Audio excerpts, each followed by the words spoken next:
Как-то у меня так было, что с самого детства я всегда знал, что я буду говорить по-бурятски. Просто каждый раз начиная, расспрашивал у родителей, как мне то сказать, как мне это сказать, не видел логики. То, что о чем Сергей Эхо постоянно говорит. Так говорят, так говорят.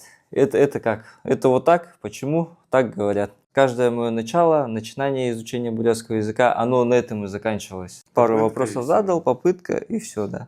Как-то получилось, что в прошлом году я снова попробовал, снова начал осваивать бурятский язык. И вот наткнулся на канал Жаргала Бадагарова, начал смотреть. Далее больше увидел Сергея Хасанхядова. Тоже начал все видео просто по несколько раз пересматривать до дыр. И вот и как-то у меня пошло, и сейчас более-менее хоть что-то начинаю понимать.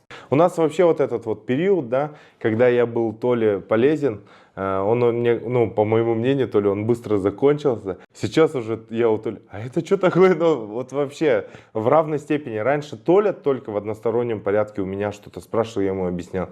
Сейчас там Толя мне что-то скажет, а я у него уже такой раз кружочек по-русски в телеге записываю. Толя, а вот это что такое?